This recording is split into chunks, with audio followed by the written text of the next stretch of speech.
This episode of We Are Libertarians is brought to you by Audible.com. Enjoy one free audiobook courtesy of We Are Libertarians. Choose from more than 100,000 audiobook titles, including works by Ron Paul, Walter Block, Murray Rothbard, and the Cato Institute. Audible.com also has audio of radio and TV programs and audio versions of magazines and newspapers. You can get the Audible app on any mobile device or download the audio to your computer. Go to audibletrial.com/WAL or head to WeareLibertarians.com and find the link to get one free month of Audible today. Welcome to We Are Libertarians. For this week, I'm Chris Spangle. To my left is Gena Martinez.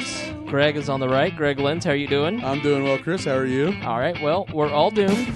All right, thanks for tuning in this week. As always, we promise next week. Do better next time. All right, I'm just kidding. So I don't know about you guys. I'm becoming. There was collective relief by the audience. I'm sure. They're like, I made it to an ending. Best podcast ever. I finally saw the end of a We Are Libertarians. Yay! Like 3 people told us that Gena's favorite color is red. Yes. Also in the crowd is Maya Axton. Maya, how are you doing? I'm fine. Thanks for tuning in. Maya is not officially on this episode, but I'm sure she'll find a way to get herself on a microphone. And because Maya belongs on a microphone. Maya is, I feel like Maya's my own creation, and I feel like Dr. Frankenstein some days.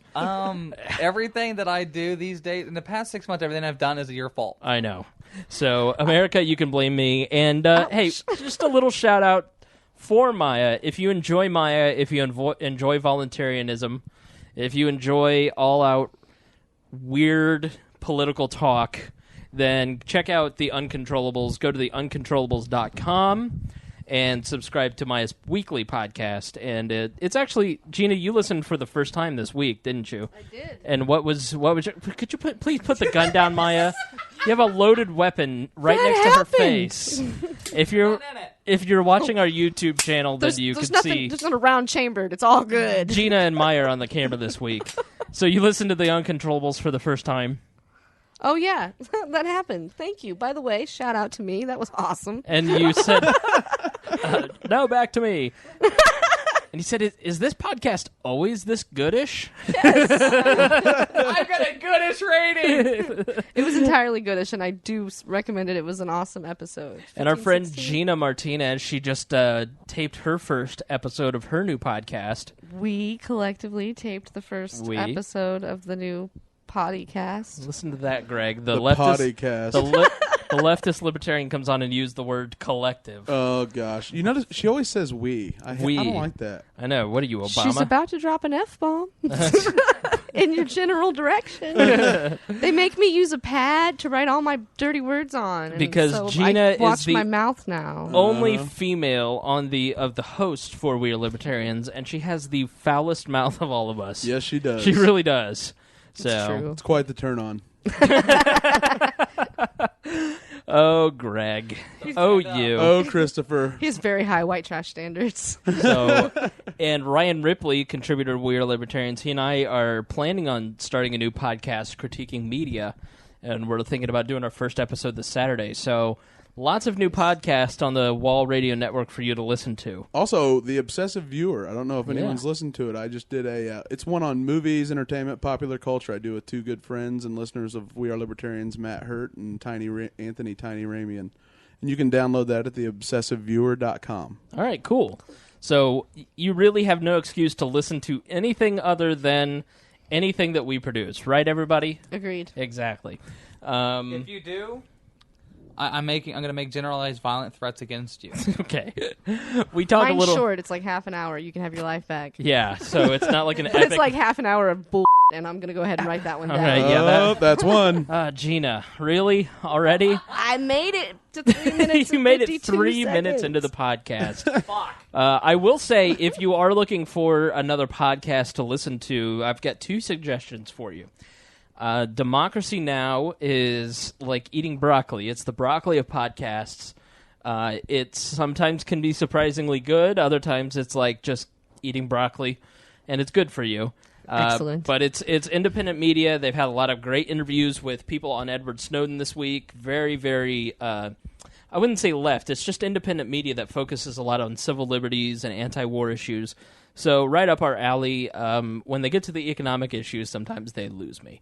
And then for the first time, I listened to Common Sense with Dan. Pink? No, not Dan Pink. Dan somebody. Dan Carlin. Dan Carlin. And it was really, really good listen. So he's very libertarian-leaning. He's been podcasting since 2005, and I've never listened to it. We have... Geez, where do you even start? I mean, we're not going to even get to Syria. We just could not get something arranged for last week's episode, so we couldn't do Syria in a proper way. It's like the Matt Damon of podcast topics. Hey, we apologize. Damon. Hey, we apologize to Syria this week. We're out of time. Yep. Immigration. We're going to talk about immigration. We're going to talk a little bit about Michael Hastings, the Rolling Stone journalist that got killed. And we're going to start with the media, because this has been a banner week for propaganda. Oh, yeah. If you ever needed a course study in political manipulation of the media and how political language gets perverted, well, we have had a clinical week for you. No joke. Really not since 2003 and the lead up to the Iraq War has there been this sort of just perversion of political language. I mean, you know, we're recording this Tuesday, June 25th, 7:43 p.m., and as of right now, Edward Snowden is currently in Moscow. Although, let me ask you guys. You guys read a lot of news. Yep. You read the internets quite profusely. Generally, yes. The Has interwebs. anybody in this room seen a picture of Edward Snowden in Moscow? Nope. No, I have not. I honestly have my doubts as well. I'm not saying I doubt it. Are you calling Putin a liar? Yeah. I will slap you. Uncle Vladimir? Uncle Vladimir, who like 4 episodes ago we were like, I really think this guy could be the next Hitler.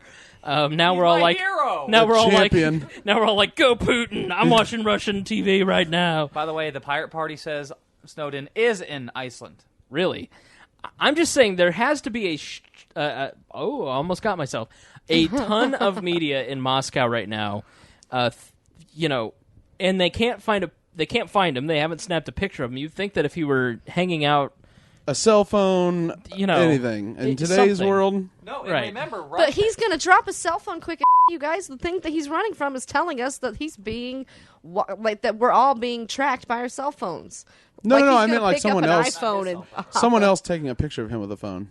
Remember, Russia's the right. most recorded place on the face of the planet. Yeah, but if you are running from the United States military, I do not think you are going to make yourself easily accessible to the public. Maya will call on you in a minute. We didn't give you a mic for a reason. I don't know where that was. Like 2 weeks behind. So, all right. So, Edward Snowden. I just think it's weird that no one has taken a photo. As Maya is screaming in the background, Russia is one of the most photographed places on Earth because everything is so corrupt in Russia that everybody's got a camera. Everybody has a dashboard cam. If you remember when the asteroid or whatever fell to Earth, there was all the dash cam videos of it. You know, it's just awkward. It's just weird to me that no one has snapped a shot. I'm not saying that he's not there. I'm not saying that he is there. I just think it's weird. You know, 30 people boarded a plane for Havana on Sunday because he totally That trolled was so the press. awesome. He totally trolled them. 30 journalists bought a ticket to go to Havana on Sunday, and he didn't end up getting on the flight, and so all they got for the 16-hour flight was a photo of an empty seat. So I thought that was pretty great. And maybe a crappy mojito on the flight. He is making it a little awkward on some of us by going to all these former communist countries. You know, it's like, hey, I'm just doing a tour, and you know, it's just sort of like, oh, well, on DVD, he's just going to China. And Where else is he going to go? He can't go to one of the Allied nations. He's only stuck with the axis of evil. Exactly. And so we are in the opening exemplifying pretty much everything that's been wrong with the story for the last week and a half, 2 weeks. It is all about Edward Snowden. It has been all about the Kardashianization of the story, and we're basically just I'm okay with that. I am totally okay with the Hold Kardashianization on. of this story. We're basically just talking about where is he? What is he up to? Is he a traitor? Is he not a traitor? We're not talking about any of the allegations that he's made. We're not talking about the Snowden job. The things that he has leaked. And I think that's part of my frustration is that the press is not talking about any of the actual allegations. They're just discussing him. Why don't you have a problem with that? It's a distraction. I do have a problem with the fact that we are now all wrapped up with one person instead of the issues, but the fact that that issue is getting more or as much press as, say, a Kardashian baby is like a wet dream for somebody who wishes that the rest of the world would catch on board to what we've all been yakking about for decades. Yeah, but the problem is we're talking about Snowden. We're talking about where is he and if he's a traitor or not. We're not talking about the actual programs. And the spying. I get what you're saying, and I can totally appreciate the validity of your point. But to call it the Kardashianization just excites me because I would love to see Snowden get more press than the Kardashians. Well, he totally has. I don't know, though. I think the longer he stays in the press, the more they get a frame how he's viewed. And if you keep saying a lie over and over and over to enough people who don't have a solid opinion, that's where I think we run into trouble. Yeah, because I have seen it with friends this week. You really are. You're on the Snowden train. He's leaking all of our secrets to China. And I got fed up and I looked at this person and I said, how long have you beaten your wife? Because it's the same exact smear tactic. There's a classic smear tactic in politics where you stand up in front of a press conference and you look at a politician and you say, how long have you beaten your wife, sir? Or they did it to Glenn Beck, where Glenn Beck has not murdered a 13-year-old girl. Stop saying that. Yeah. There's no evidence Glenn Beck ever murdered a 13-year-old girl. Yeah. Yeah, but Glenn Beck has said so much flagrant expletive in his life that he invited that. No, but if he's going to call every broadcast an entertainment and just say the most flagrant shit imaginable, then yes, I'd expect to have people saying flagrant. So the point is that if he's in China, he is supposedly giving documents to the Chinese. There's zero evidence of him doing that. Senator Dianne Feinstein went on the weekend shows this week, I think it was CBS, and said, we don't know what he took. We have no idea what he has. So if you don't know what he has, how do you know what he's given to other countries? The only thing that we know for sure at this point is that he has chosen 3 media outlets, the Sunday Morning China Press, and he's talked to them. We don't know that he gave them documents. And he has given documents to the Washington Post and to their reporter and Glenn Greenwald at The Guardian. That's what we know. Those are the facts. And everything else that you see on cable news and in the newspapers is just pure speculation. Yeah. And it's exactly like you've said, Greg, all this beating of a drum, he's leaking secrets to the Chinese. And you just have to break that down for a second, and you have to look at the person and you have to say, when did we declare war on the Chinese? When did they become our enemy? What are you talking about? If he gave secrets to the Chinese, they already know all this stuff. They already know we're hacking them, and we know they're hacking us. Yeah. Bill Clinton gave secrets to the Chinese. Right. Is he a terrorist? Right. I mean, I'm sorry, I'm just not shocked that our Foreign Intelligence Service is spying on other countries. It's not that big of a revelation. So it's sort of exactly what we pay them to do. Yeah. Newsflash, this just in. Like the CIA. The CIA is a reserve group. They're right. Only called in when they're needed. Yeah. Right, and when do we vote on the CIA? How did those positions get decided? So, really, this has been my frustration. And so, how much of an effect do you... let me play 2 clips for you before we move on. Actually, 3.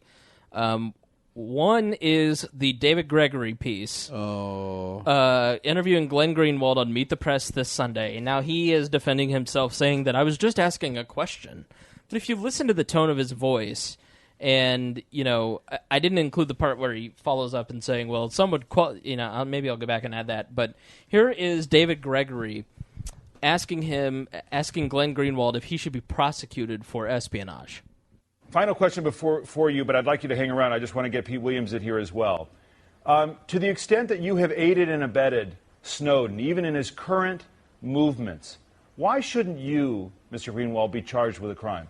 I think it's pretty extraordinary that anybody who would call themselves a journalist would publicly muse about whether or not other journalists should be charged with felonies. The assumption in your question, David, is completely without evidence, the idea that I've aided and abetted him in any way. The scandal that arose in Washington before our stories began was about the fact that the Obama administration is trying to criminalize investigative journalism by going through the emails and phone records of AP reporters, accusing a Fox News journalist of the theory that you just embraced, being a co-conspirator with felonies for working with sources. If you want to embrace that theory, it means that every investigative journalist in the United States who works with their sources, who receives classified information, is a criminal. And it's precisely those theories and precisely that climate that has become so menacing in the United States. It's why the New Yorker's Jane Mayer said investigative reporting has come to a standstill, her word, as a result of the theories that you just referenced. That's dangerous in and of itself, and we'll talk about the demonization of the press. Now, here's a couple other clips. As I've been watching the news, especially the last couple days since he's been in Moscow, all these old farts in the media and in politics are pining for the days of the Cold War.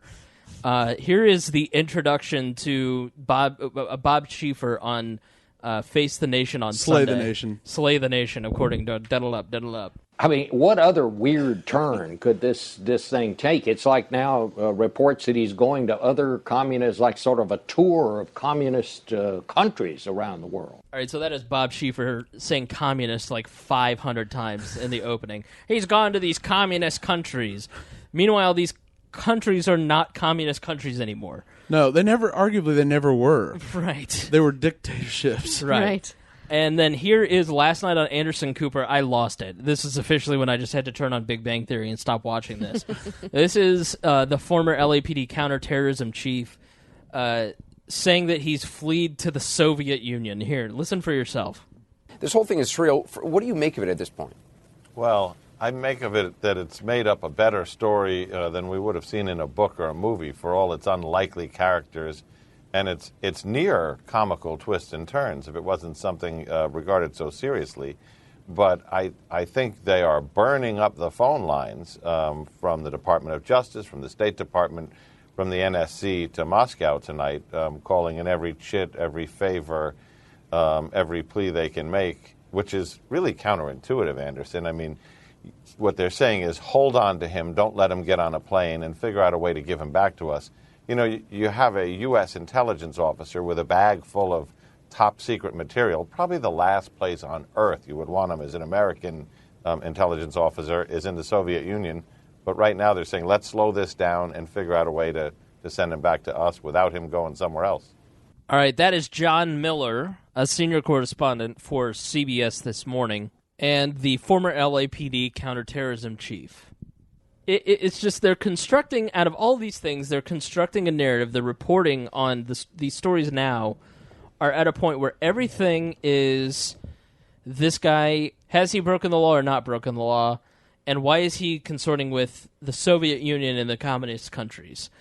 How much of an effect do you think that this has on regular people, Greg? Huge. I mean, it is the same thing that really, quite frankly, Democrats and Republicans do to each other. Mm-hmm. You know, it's when a Democrat says that they want to make an amendment to a health care bill. Oh, you're a baby killer. And you just chant it over and over and over. Or a Democrat, when you want to maybe cut a subsidy for farm that would raise the price for milk.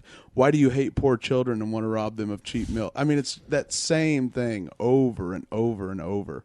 Just the villainization of someone other than us. Right. I mean, we aren't at war with China. I don't remember there being a declaration. People keep saying the word enemy on all these shows repeatedly. But who is the enemy?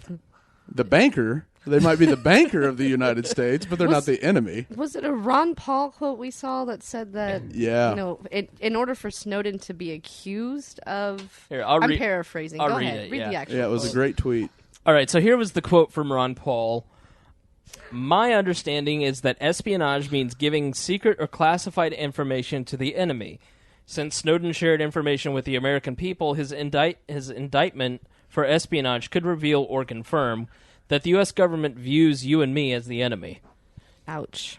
I mean, logic kills you every time. Right there. He didn't leak secrets. He could have made millions of dollars and lived in anonymity for the rest of his life by selling these secrets to the Chinese or the Russians or Al-Qaeda, and maybe his conscience would have been twinged every time he had another servant bring him a mojito in his Malibu mansion. Pool boy. But he didn't do that. He left his entire life. He left a comfortable life.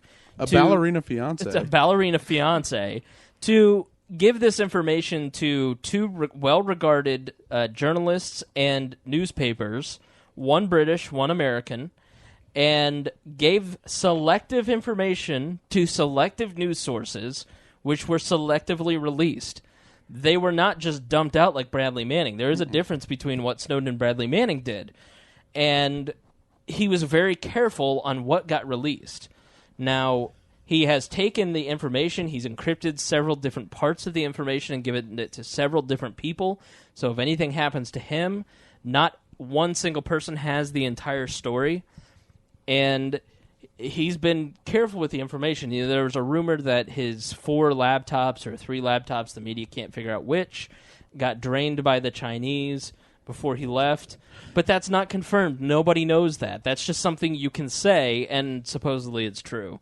Let's bring in Maya here for a second. I want to correct you on a mistake slightly, or maybe add something with the Bradley Manning thing. Okay. He only dumped everything after he tried to get the government to help him go through and black out names and other events and places. He tried to do the honorable thing, and after the government came out and said no, he says, okay, I'm going to release it. The government's at fault for all that information getting released unedited. I'm not making a value judgment on what Bradley did was no, right or wrong. I just want to put that in there that he did. He wasn't reckless. He tried his damnedest to do the best job he could, but even the Pentagon came out and said there was nothing damaging that got anybody killed or injured. Right. That is another thing that has been there. There's 2 things in what Maya brought up. There was John Kerry saying that he's going to have he has blood on his hands because someone's going to be murdered because of the information that he released. Who? And exactly. And when Bradley Manning did his data dump, they said the exact same thing. And there have been several members of Congress, when pressed recently, have come out and said, we were a little hyperbolic. Nobody was harmed by the releasing of that information. We just were completely wrong. And then you compare what Manning did by releasing all these documents to what Snowden did, which Greenwald has published a lot of confirmations of what everybody already knows. Yeah. He is not going out and saying, here's how a program works. Right. I mean, John Kerry is just an absolute moron for saying that somebody's going to get killed because of what Bradley Manning or Edward Snowden in this case released. So it's just ridiculous. I mean, the only people there's no one that could get killed from it, right? But the only people we're catching with it are the stupid terrorists, like the ones that aren't good at what they do, if that's even who we're going after. I mean, you would have to be moronic to be the really caught. dumb terrorists who are like, hey, these are the plans. It's oh gosh, it's just infuriating. Do you guys believe the government at this point when they say that 50 terrorist attacks, including 10 domestic attacks, meaning here in the United States, have been thwarted because of PRISM and the FISA information? I don't believe so, no. I'm torn, yes and no. Here's why. I came to this weird conclusion today watching the History Channel that, our founding fathers, we all founding fathers, huzzah. Watch it. America. Exactly. I will come over there. No, but I will export some freedom on the Martinez family. I will take that camera off you. My God. So, God bless the founding fathers, praise them. My point was, when they were the founding fathers, they were founding this country. This country hadn't pissed anybody off. At the time, our other than the British, exactly, our communication. They had a couple concerns, maybe the Native Americans too. So even though too. the British armed forces were totally terrifying to especially colonists who had very minimal supplies, the communication barrier, because it took months to get a message from the colonies back to England to let them know that we had stomped their asses and we were. That's all right. Just keep going. Okay, and then I can't post this video. She means we stomped their donkeys. Yes, we had stomped their donkeys, and they were and dumped their tea. And we were our own independent nation. But my point is that we didn't have enemies at that point. Right. So we could do flagrant things like that and run around and just take care of problems and issues. But since then, we were like, hey, we're the new big dog on the block. We're going to go play nanny all over the world. And we've pissed off the majority of the planet. So, I mean, are there people pissed off with our nation who might have been planning things that they might have actually caught? Yeah. How likely were they to have actually gone to fruition with or without this program? That's debatable. It's exactly why China and Russia are being absolutely unhelpful in this situation. Oh, yeah. If you read the Hong Kong's, Hong Kong, it certainly was influenced by Beijing. Let's not fool ourselves. But if you read the Hong Kong reasoning why they let him go on a technicality to wherever he's gone. And it's because, hey, and by the way, USA, we're letting him go, but we want to talk to you about that whole spying thing. Oops. Oh, yeah. We want to know what you're up to. So can you fill us in on that, and then maybe we'll help you get your spy back. Don't worry. It's just to catch the terrorists. Right. We don't have to worry about the Hong Kong government. Right. And we should talk about cyber terror, and I think we've covered it on a previous episode in the past, but it is the battleground of the future, but I would think that cyber terrorism extends sort of the way, kinetic war extends. If you're interfering and messing with other countries, then they're probably going to mess with you. So one reason I think Russia has been completely unhelpful, if he's in Russia, if he's not, who knows? Because I just find it extraordinary. They don't have a photo of the guy in Moscow. And I've sent it out to our Twitter feed, and nobody has tweeted back a photo yet. One reason that people think that they have not sent Snowden back to the U.S. is because of Victor Bout. Do you guys know anything about Victor Bout, the armed terrorist? Nope. Aren't we great little newsies? Victor Bout was, if you've seen the and I wish Creighton were here. He just sent you a message, by the way. Did he? Great minds think alike. The Lords of War with Nicolas Cage, Creighton's favorite actor, next to Steven Seagal, was the influence for Lords of War, who was an arms dealer. Here's a little bit about Victor Bout. He's a citizen of Russia that was arrested in Thailand in 2008 before being extradited in 2010 to the United States, and this is all according to Wikipedia, to stand trial on terrorism charges after being accused of intending to smuggle arms to the Revolutionary Armed Forces of Colombia to use against U.S. forces. On 2011, he was convicted by a jury in Manhattan Federal Court. Isn't that interesting? A terrorist convicted in the Manhattan Federal Court of conspiracy to kill U.S. citizens. Gee, maybe we could try that with the Gitmo people. Deliver anti-aircraft missiles and provide aid to a terrorist organization. So he's a Russian, and he was wanted for some things in Russia, because his Wikipedia entry is long. He's basically one of the most famous arms dealers in the history of the world. He doesn't have a shred of loyalty to anyone, any place, anything. He's a member of the Green Party. If you've got green, I'll give you things. And so Russia wanted him back to stand trial in Russia. He is a Russian citizen, and the United States said, no, we're taking precedent. We've got him. And so Thailand extradited him to the United States instead of Russia. And this really pissed off Medved and Putin and the Russian government. And so I wouldn't be surprised if this is a little bit of payback, that even if they had Snowden, even if they know where he is, maybe they're not helping just out of retaliation for that, in addition to the spying for the G8 summit and the program that everybody already knows about. And it makes them look like the old power they once were. That's what ultimately matters to Russians, is they care very much how they're held in the world authority pyramid. And so the United States is the great evil. We used to be their equal. We're not. And the better it makes this makes Putin look big. It really, really does. And that helps him govern. Yeah, well, and that threat is throughout all of this. Maybe not China as much, because China is not an enemy. They're global competitors, and Russia is a global competitor, but I would say they're more enemies than China is. They're more global competitors with Canada. Right. And Ecuador, reason Ecuador is putting their thumb in the eye of the United States by offering extradition for asylum for Snowden and for Assange is because South America doesn't want to get picked on by the United States and the financial system anymore. Yeah. I mean, there's a guy, and I don't know how much credibility he has, but I find what he says to ring true and to be credible. And his name is John Perkins, and he is. He used to work for the World Bank, the International Monetary Fund, or the World Bank, or he wrote the book "The Confessions of an Economic Hitman." Yeah, and he's got. There's several things with John Perkins on. By the way, you guys are adorable when you finish each other's sentences. Thank you. We're in love.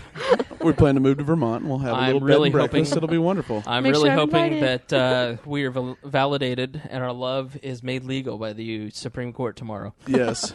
Me too. Because I need a government telling me how to live my life. Hopefully you don't air this before Samantha knows, though. Ouch. Samantha doesn't listen to this.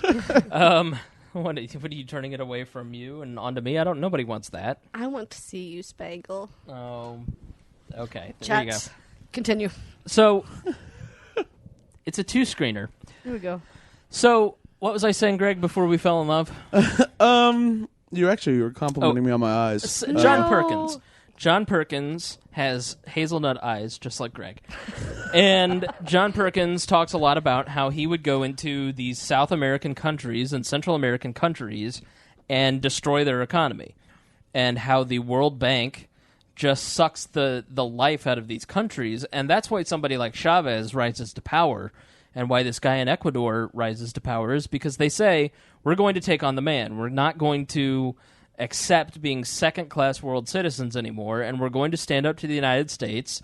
Bolivia expels McDonald's. They expel all these American companies, and we're going to do our own thing and be independent. And Russia has a bit of a touch of that too. And frankly, I don't know how much I can really blame those countries if I put myself in their shoes. Oh yeah, really. That was a little bit different in the fact that all they did was offer guaranteed loans, and then they knew they would default, so in exchange they got to set up military installations. Right. So, I guess that would... obviously, if China wanted to set up a military installation in Indianapolis, I would be livid. Yeah. Livid. Right, yeah, we would totally take that. Wolverines. Right. Totally. No, but for Russia, I just think it's grandstanding. That's what I see it as. A chance to relive the glory days. Yeah, there's a lot of people doing that, like John Miller and Bob Schieffer with all the communist talk. When that Bolton is going around putting together a presidential committee and trying to raise money, I guarantee you he will run on some kind of strain similar to... Well, I was there when the Cold War. I remember what the Russians were capable of. Oh, Jesus. Nobody's going to remember any of this by 2016. No, but... Not at all. So I just think... When you watch the news, you've got to watch the selective headlines. There was a headline in the Washington Post yesterday about Ecuador, how, in Snowden's stance, Ecuador plots doom against its own interests because the United States will crush them. It has really exposed the fact that the Washington media, the majority of media, is there to protect a power structure, to protect an elite. And if it's not for independent media pointing out, facts like nobody knows what Snowden has, nobody knows where Snowden is, nobody knows what Snowden has given him, why don't you just wait until he stands trial to prove that he's guilty? He's not a traitor. He has not committed espionage. No. He is criminally guilty, in my mind. He's admitted to committing crimes by breaking his... Ow. Just bit my tongue. By breaking his contract with Booz Allen Hamilton. But it isn't espionage. More than anything, it's a fireable offense. Right. This honestly, is a workplace issue. Why are we even discussing honestly, it? I kind of feel that way. I'm like, this is a workplace issue. Right. It's like when Gena committed corporate espionage. That's an allegation that we're not going to discuss right now. By the way, my address is P.O. Box 844. Everybody knows Gena 1831. don't work corporate. Yeah. Gena is the least corporate person I know except for James Neese. So, if your corporation is, I don't know, illicit drugs and That's a Facebook filthier, it's and an even filthier obligation. Facebook memes, then Facebook memes. Gena is your corporate stooge. That's a lie. By the way, if you'd like to contribute to a re-election campaign or her election campaign, The campaign for upcoming election. Yes, no. Right now we have a grand total of $24 in Gena Martinez for Indiana's. Nice. Yeah. And that's Atta a pledged $20, I should say. It's an IOU on a napkin. I have it on good authority that my best friend's partner is going to set aside a 20 for me. See, that's why she comes on here talking the LGBT stuff. It's campaign promises. Oh, She's just trying to get donations. Totally. Then chill. That's pandering, right? Yep. Right. Put them in a closet. Forget about them for 2 years. Right. That's me. Yeah. Why do you got to put them in a closet, Greg? For real, Wow, Greg. that was a They don't poor like word closets. choice. And you know What are that. you, That was a terrible word choice. A white man? Well, I guess. Not really. Not really. I'm more Cherokee You than sound anything. a little Republican. When He you totally say is a white man. I mean, Greg, you look tan this week. What happened? I had 4 charity golf outing events. Like, Not for... my brother was going to walk up and say I had 4 charity outing events this week. No what? Nothing. Right that time. You Wow. people. Wow, we're not bleeping that. Oh, no. That was flagrant. It's great when while you're accusing someone of racism, your own personal racism creeps up to the surface. I totally stand by the Supreme Court. Any other thoughts on the media and Snowden? And that was basically just me ranting for 35 minutes, but it feels good. The media's It been... feels good. It feels good, Spangle Bear. You know what, though? The media's been bad for... I mean... Since the inception. Yes. Sorry, what number are we at? We're at like 39 because I have to bleep something 4 minutes ago. There is no great place to go to get news. There just isn't. I mean, the AP is about as close as you can get. To just straight news. Democracy now has been really good in finding independent voices. The last But only couple on weeks. certain things. Like, there's nowhere to just... It's rare to get just facts. There's only one Right. place, and that is we'relibertarians.com, right, Gina? Well, I'm not even going to put my neck out there because I know some of the information that I pass along is misinformation that's planted there for me to find and spread like a dumbass. I mean, What does that even mean? I'm still not You're sure on an- Gena isn't a Democrat plant. You're on an informational podcast where we are trying to inform and enlighten, and you just said, "Hey, some of the things I say are wrong on purpose." What are you, Bill O'Reilly? no. And that's Oh, true so on you weren't purpose. calling me and leaving me those awkward drunken voicemails at 2 a.m. Hey, I did not deny or confirm that allegation. Hey, do you like the loofah? All No, right. I'm just saying I know some of the things that I've passed along in the past have been like phony links as far as like social media goes. So I would hesitate to say that every word that comes out of my mouth is a fact and it's based upon some legitimate authority, because how much of what you read on those interwebs can you actually assume is correct? I saw on a Facebook meme that 98% of the things on the internet is true. Really? Yeah. Well, now I feel much more better 98%, about that's it. It's pretty true good. because it was on a picture of a duck. Oh, Yeah. So. Was it an honest? the duck? Honesty Mallard? Honesty Mallard. All right, let's do a couple quick hits before we move on to Yes. immigration. Where shall I hit? Let's talk. Let's enter into Diversity Corner. Oh, we're doing this, aren't We're going to go to Diversity Corner, and we're going to talk about Paula Dean Jeez. and the Cotton Supreme picking Court butter. ruling today. And there's no reason for me to link these two at all. But let's talk about Race. Race. Talk about Paula Dean. I'm not sticking up for the use of the N-word. It's something that I personally do not say. On air. No, stop it now. I really just find it abhorrent, and I mean, I'm the guy arguing for changing the Redskins name because I find that offensive. Because you are so white that you become solid freckle when you burn. Shut up. Doesn't mean I can't believe in not hurting other people's feelings, Gena. Excellent. I'm down with not hurting other All people's right. feelings. If anybody in this studio right now is for Studio. Shut up. Just because it's my couch doesn't mean that it's not a studio. Welcome to the casting couch, boys and girls. Just kind of really, just not even posting this YouTube video. Oh, no. The things that are happening. You guys want me to go? Yeah. So the Paula Dean story, I guess I just don't get it. So Paula Dean, in a deposition, which was like 10 years ago, admitted to at some point saying the N-word which a 66-year-old white lady from Savannah, just not really on my shocked meter. I mean, really, it's registering like it's hitting a 0.2 on a 10 scale of I can't believe that she said the N-word in the past. I can't believe it's not butter. Thank you. Wow. See, that's why we put Gena on this podcast. That kind of commentary. Well, and she makes great sandwiches. Stop now. Hey now, that's sexist. Do the joke. God, what was it? I forgot it.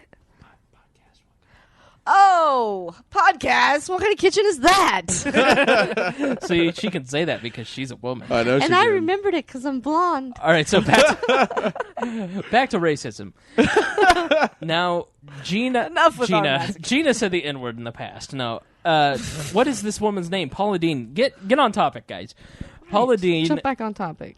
And then Paula Deen said racist shit a long time ago. Yeah, so I don't think there's any reason to lose your show over that. I mean, it's, as long as you're not, like, apparently she's going on the air. She's like, hi, y'all, welcome to the, I'm not going to do it. But it's not like her show was N-word based. Like, here, let's mix in, I'm going to stop before I get myself in trouble. So I just don't get the outrage over that. Now, the whole thing about having a plantation wedding with people dressed up as slaves, like... Had you not heard that, Greg? I didn't know that was the extent. I thought it was just the wait staff. She apparently was a wedding planner or some sort, and she hired people to play slaves. It was slaves? It was to play slaves because it was an antebellum South, which is post-Civil War.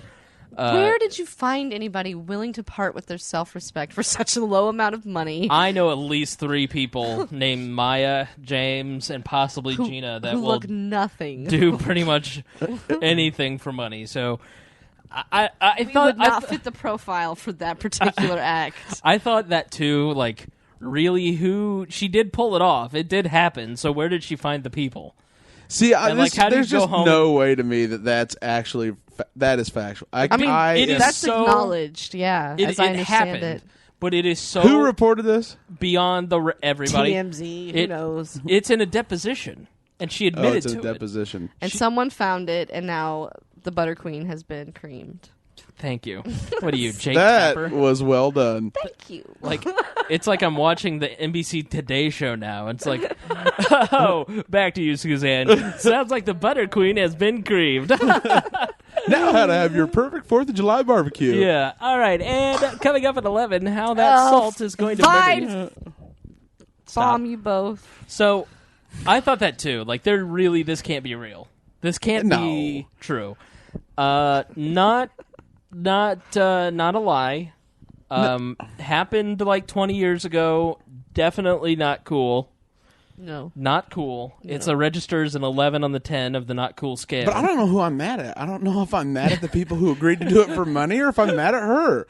Or whomever reported on it and thought it was news. Why can't you just be mad at both? I guess I am. I'm just like, wow, appalled. But why? Why? Do you think that... Why did the situation? 20 years later, the lady really ought to lose her show? Well, her contract's up. She's not necessarily losing her show, and she's suffered declining ratings for a while, especially with I've got it. Are you ready? Mm-hmm. Brace yourselves. OWN Network. Oprah interviews the Butter Queen. They have a big heart-to-heart about the use of the N-word. Everybody creams their panties because it's all fixed and over with. And then Paula Deen... because Oprah owns Paula Deen and gives her own show. Exactly. Role reversal. Duh. So you heard it here first, guys. Wait to see Paula Deen show up on the Oprah Network. I really think that what they do in this situation a lot of times is they fire the person and then they wait like 3 months till it all blows over. No good, press is bad press. And then they hire him back like 3 months later. You mark my words. And I have always thought that Paula Deen is the type of woman, and my wife will vouch for this. If she listened to this show, she'd text in right now and say that this is true.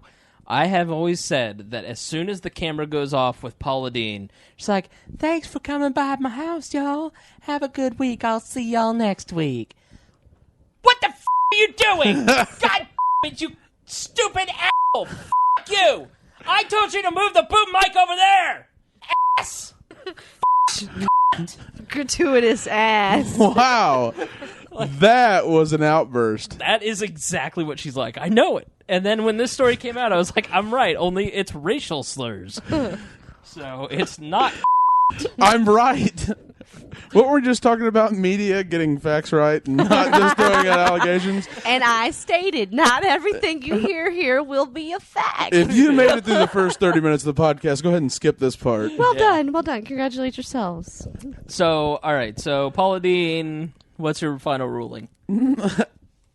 Hero? Greg? Is that what you're going to say? I can see it in your eyes. Oh, man. No, Spangle. No, not a hero. You know what? Traitor? You know what? She better not back down now.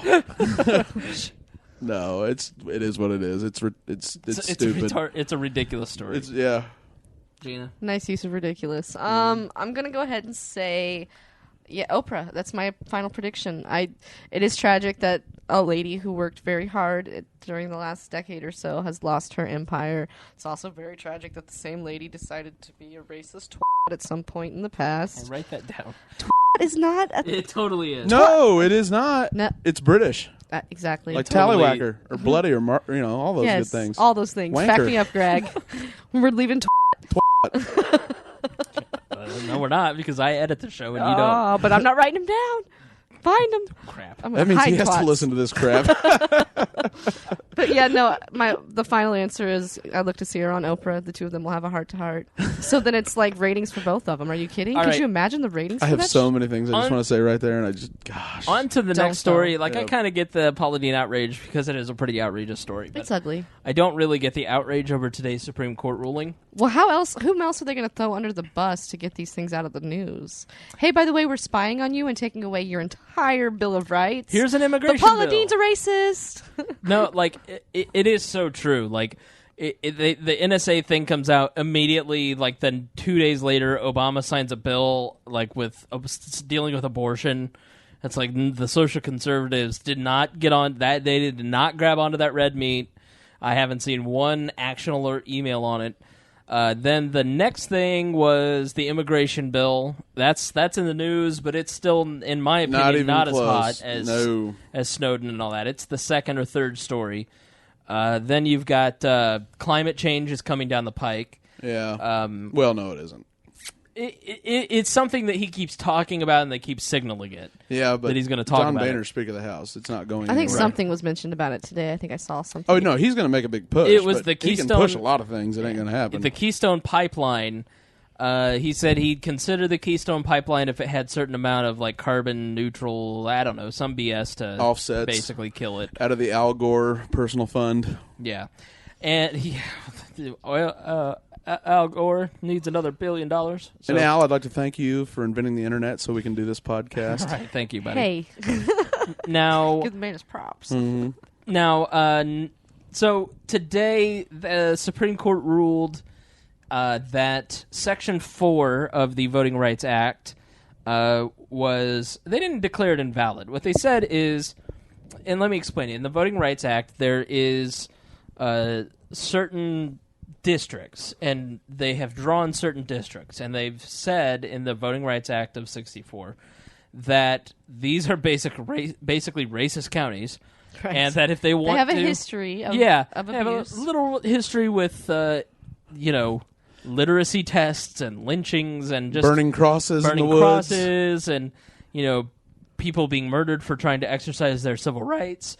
Now, we're going to implement a district, so anytime any of these counties and these states, read southern states, want to change anything about their voting laws, they have to get it cleared through the Department of Justice or a special panel of people in Washington, D.C. So what the Supreme Court, led by Justice Robert, ruled today is that portion is not valid. And essentially the way that it can be read is that it's still valid. It's just that you need to redraw it because you're unfairly impacting states that have radically changed from 1964 to 2013.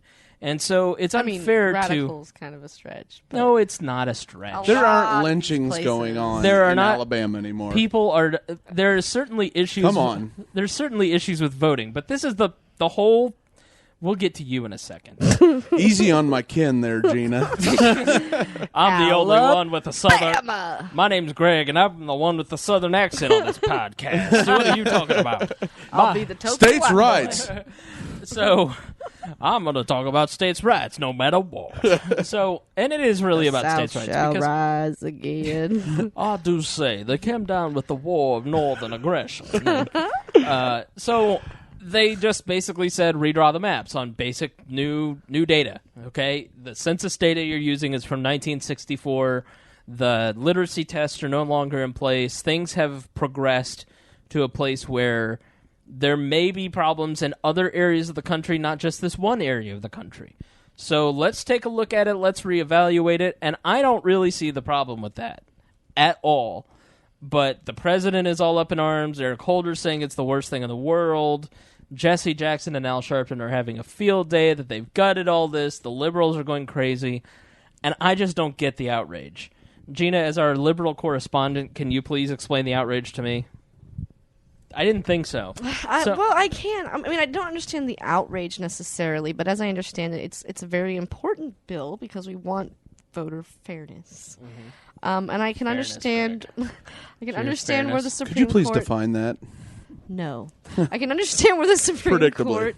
Google it. The Supreme Court has valid points because it is an outdated law, and it's not even beneficial to say, Greene, Boone, and Elliott counties all need to line up because you're going to go to the neighboring counties and do the same abuses there. Like, you're just going to work your way around it. You're going to jerry-rig your way out of it. It always happens. Or gerrymander. Jerry-rigging is an entirely different activity. Yeah.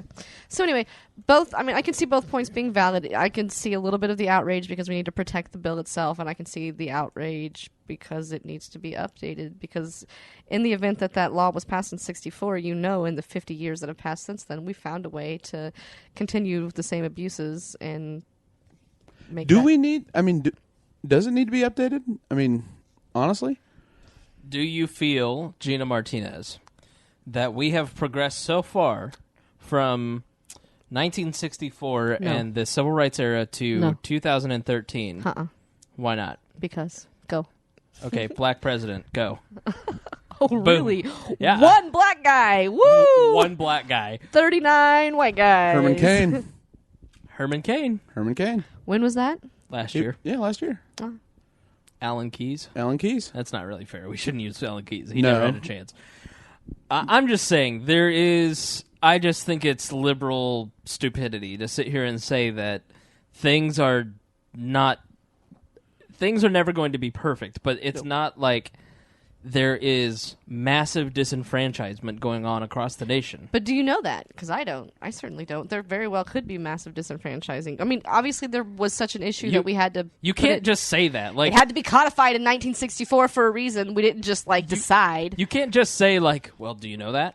I don't know that. So it must not, Are you sure Bigfoot doesn't exist? Provide you can't tell me certainly facts. that he doesn't exist. Can you say with 100% certainty that the Loch Ness Monster does not Do you roam see the what I lake? have to deal with? Logic and facts. understand? Damn it. I know. Where's the logic in the facts? Well, you can't say that there's a problem. We just tried to fix it, and so the problem So you're saying- probably But doesn't exist. Define for us the problem. The problem is voter disenfranchisement. Via what? What was the original ID issue? I'm cards? not familiar with Is this that particular... overarching? What was the original issue? Oh, I don't know. 1964 Voting Rights Act. All right. Okay, so 1964 Voting Rights Act. It was needed then. I will doubt that it was an concede RFID issue. 100%. I'm going to go ahead and no, go out I on a limb concede and 100% then. Okay, well, then to say that the problem has dissolved because 50 years has passed, I believe would be naive and perhaps lacking in certain things like facts and common sense and logic. By what extent? So you're saying that there are... One, the assumption is that it would be GOP. They would be trying to disenfranchise Well, we always minorities. assume that because it's the white guy who tries to keep everybody else down, and the GOP is so white it hurts. Oh, and old. Don't get me wrong. Right. I'll be the first one to say it. Okay. But I'm saying, where is it? I mean, where I is would it? guess- Is it by asking for a voter ID card? Is it for a driver's license? So that I can't go in and say that I am Gena Martinez and I intend to vote for Rick Santorum in the Republican primary? I think I can definitely do that for you. I would hurt you. I know. Would you want me to have an ID card if I did that? No. Gena McLovin. I think it has a lot to do with, I mean, obviously to us, we take having an ID card for granted because it's something that we did at 16 so that we could jump in our cars legally and race off. But at the same time, if we hadn't done that, should we still be entitled to vote? Yes.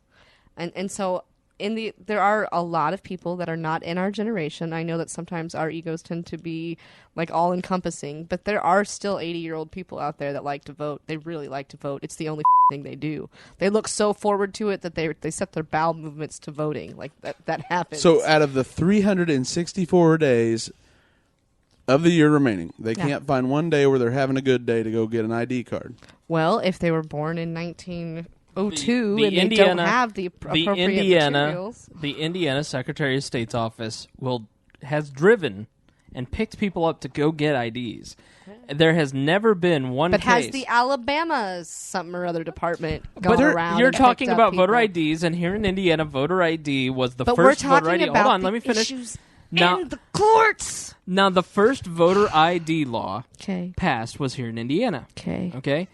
No Hoosier citizen has ever brought up an instance where they have not been able to vote at all because of a voter ID issue.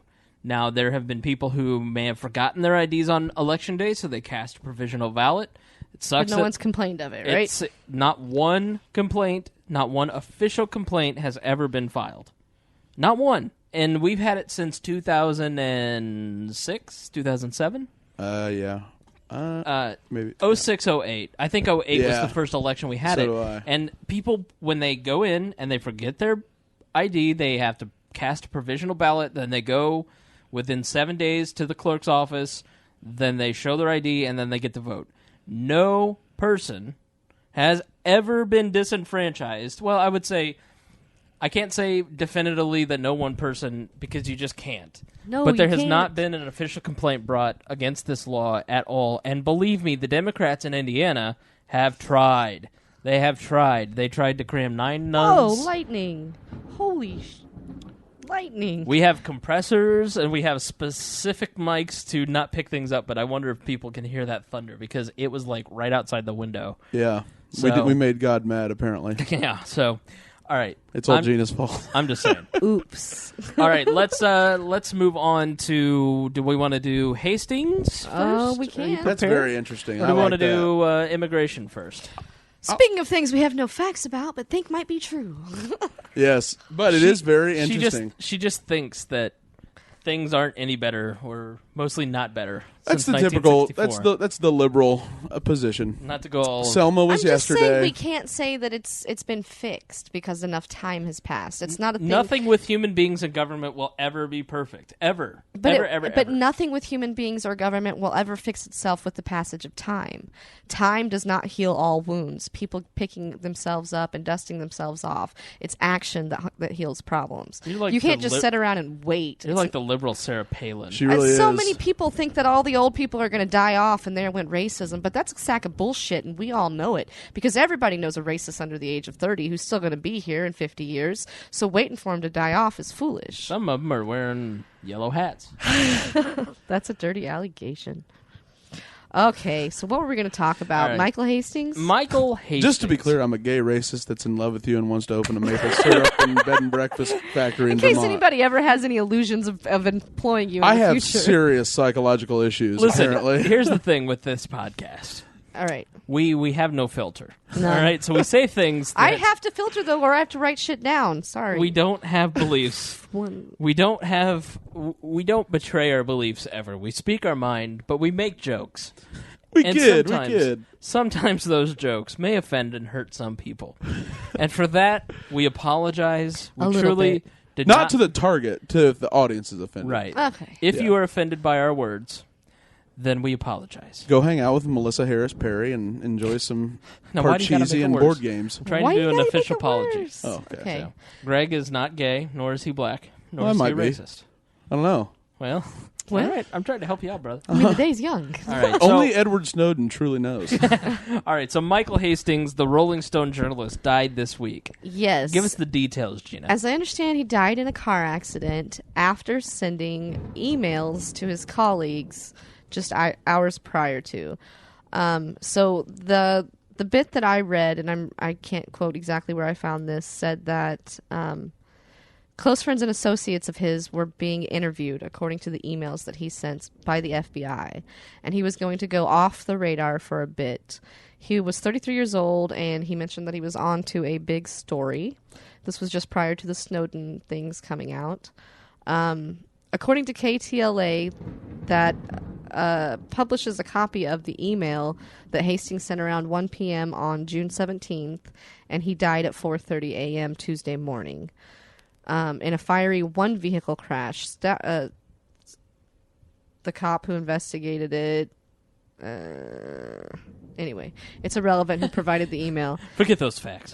Forget those facts. I know I've been pesky preaching to you facts. about facts, but forget that. Yeah, I know. Trust me. So I'm not spying on you. essentially, or he sent out information. emails to his colleagues saying that he felt like he was being followed. He felt like the FBI was onto him. He needed to lay low. He needed to be off the radar. He had he noted the NSA in his emails. The feds are interviewing his close friends and associates, and if they come to the office, it would be wise to immediately request legal counsel before any conversations or interviews regarding our news gathering practices or related journalism issues. So essentially, he was working on a big story. Yes. That was nationally security related. Now, he is the guy who brought down General McChrystal. Mm-hmm. He wrote a piece in Rolling Stone about General McChrystal, who has been dubbed like the greatest war commander in the history of modern warfare, and he was the commander, the great savior for Obama in Afghanistan, who was going to go in and make it better and then managed to draw down. And he did start to bring some peace and did seem to be effective, but he was quoted in this Rolling Stone piece by this journalist. I forget what the quote was, but he was making fun of Obama or disrespecting him as commander-in-chief. And you just can't do that. You can't be, the top general in the field and say that the commander-in-chief doesn't know what he's doing and he's a buffoon. Because having enough idea. confidence in yourself to, brush off comments isn't something we look for in leaders. Right. So he made a name for himself for that, and he is an investigative journalist. Now, an eyewitness saw the car. He was driving down the road, and this car, it was a white Mercedes, white BMW, was a nice car, just barreled by, like, really, really, really fast. I forget how he phrased it, but it was going insanely fast through red lights, no regard for anyone else on the road, and then he just saw a big ball of fire. And he had hit a telephone pole or something else that was stationary, like a telephone or electric pole, and the car blew up. And it was such a bad fire that they couldn't identify the remains. I think they had to use dental records to identify who this was. That's how bad the crash was. So, are there other facts that I'm missing? You actually got more of the facts than I had. It's funny how all you had to do was report the facts right there, and it just reeks of conspiracy. I know. It's terrifying, really does. isn't it? It really does. I don't know. We can't sit here and imply, because we weren't there. We don't know. And to be honest with you, I'm going to go ahead and put out a defense for against the conspiracy, and that is, which is surprising because Gina is probably a little more conspiracy minded than Greg and I are. That's a fact. But the first defense that I can come up with is, as someone who is so conspiracy driven, I've been to the point where I've been spooked, and I know that paranoia can get really strong at times. And so if he was terrified that he was being followed and somebody was on his ass, I could see him just hauling through town. Right. But at the same time, it just reeks of conspiracy, maybe guys. your accelerator's stuck. Maybe your brakes are not working. And maybe your car's really new and somebody can... There was a really interesting article. Control drone. This is what I was actually thinking. As soon as I saw that story, you posted it in chat last night. Yeah. And this morning on Business Insider, the first article I saw was how easy it is to to hack a car. There you go. That was the lead of the article, and I was like, why is that the first thing on Business Which is why I Insider? will always drive a 1982 Grand Prix. It will just always happen. I do Try to hack my Nova, bitch. I do think that it is interesting that, you know, the conspiracy that is going on is not on Alex Jones and Newsmax and not even Newsmax. That's not fair. WorldNet Daily is what I meant.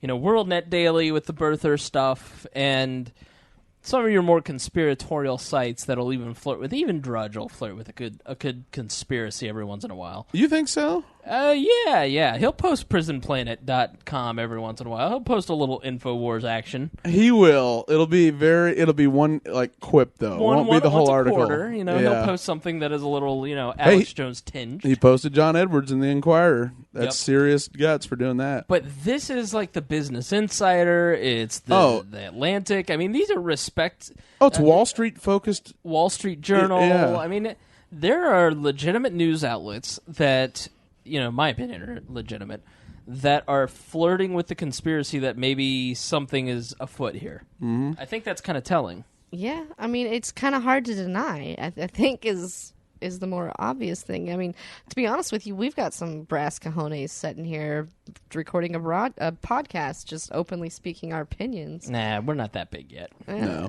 One day, to the top. Believe me, they're aware. Oh yeah, I know that. Didn't Daryl Issa follow us on Twitter this week? Daryl Issa followed us. We have 4 congressmen following us on Twitter. No And it doesn't help that I put welcome Congress people. every single NSA keyword I could find 2 podcasts ago. Yes. Like in Believe the description. Me, they're on to us. Like in every single search engine possible, YouTube, iTunes, I put every single keyword. You used your full SEO abilities in Yes. order to make sure we showed up on the NSA's Are these watch all list. meta tags? Yeah. Have I ever told you guys about the time that my neighbor was investigated by the Secret Service? Yes. You know the story? I don't. Actually, I have a secret security clearance, and my neighbors weren't bothered. Really? Not that I know of. Who gave you a Secret Service clarity? Another thing we won't discuss. See, she was a Democrat in another life. She has special privileges. Oh, that's right. She went to the White She House. went to the White House. She Why? corrected She David goes Plouffe, places. I What? did.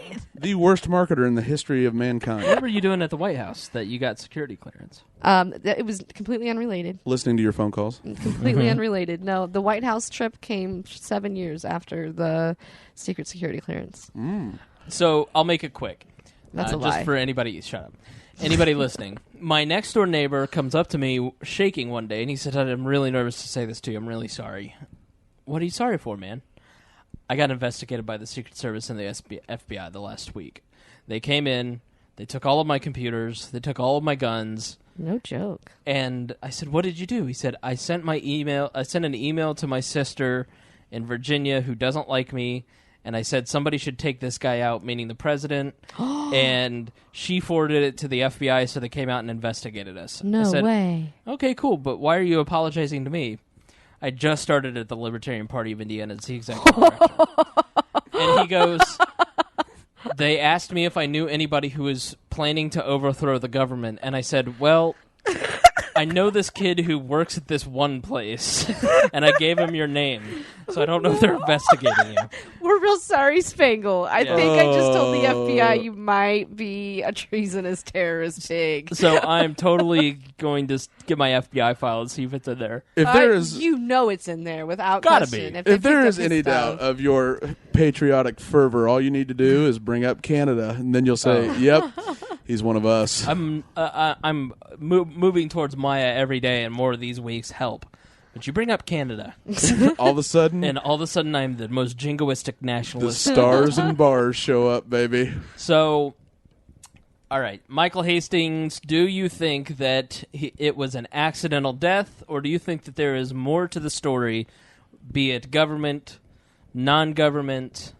What say you, Greg Lins?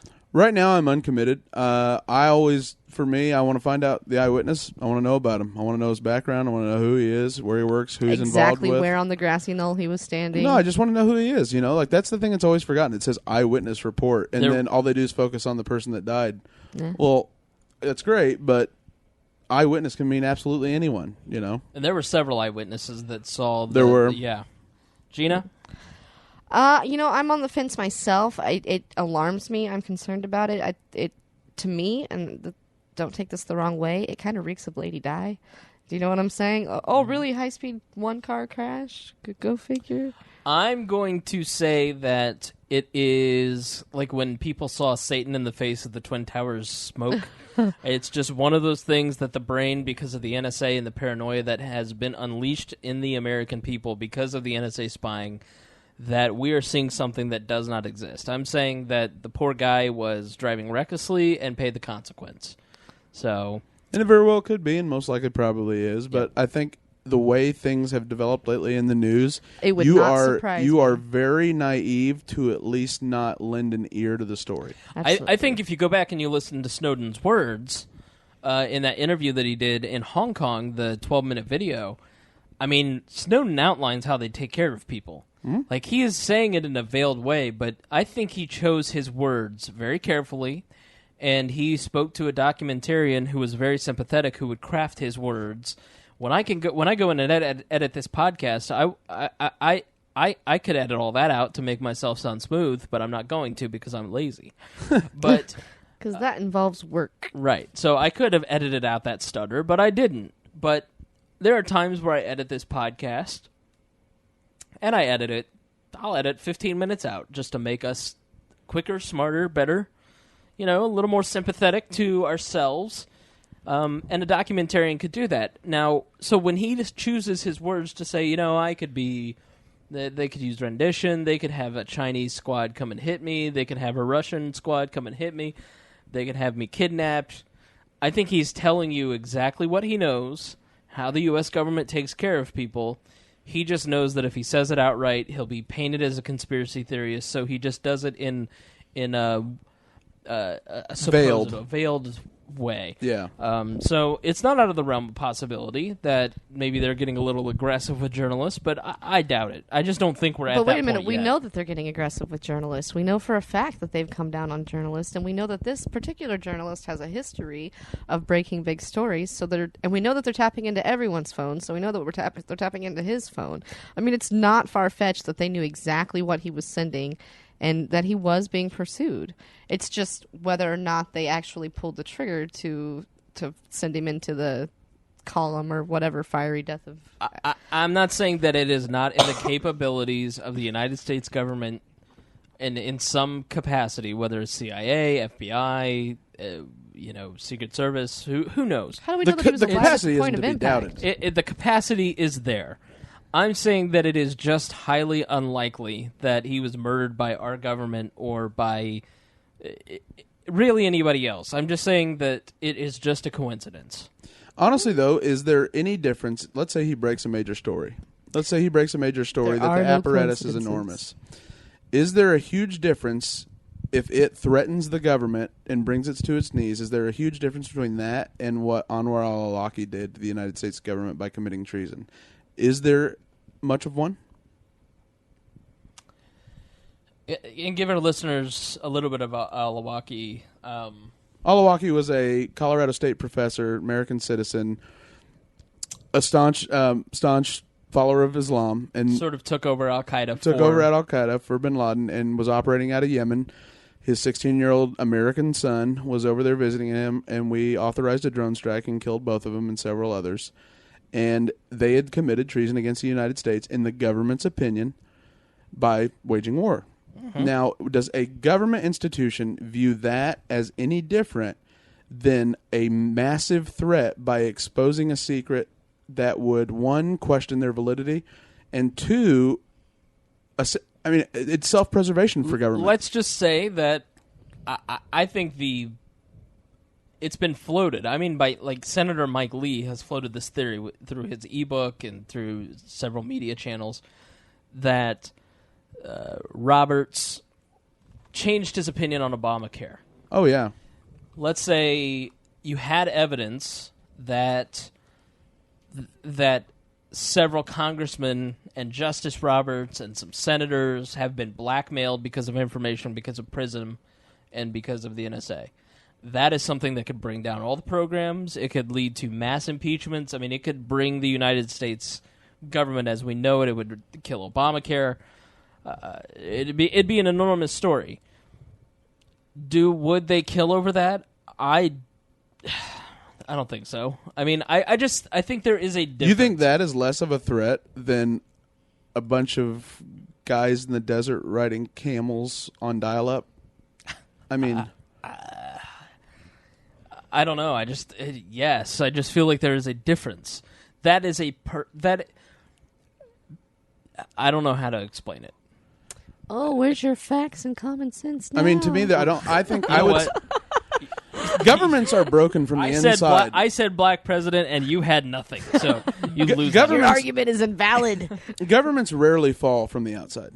Very rarely happens. It happens from the inside. And so if I am in the government, and I'm not an elected politician, but I am a bureaucrat, I am a person like in the past, a J. Edgar Hoover, I do everything in my power to ensure that it's self-preservation from that perspective.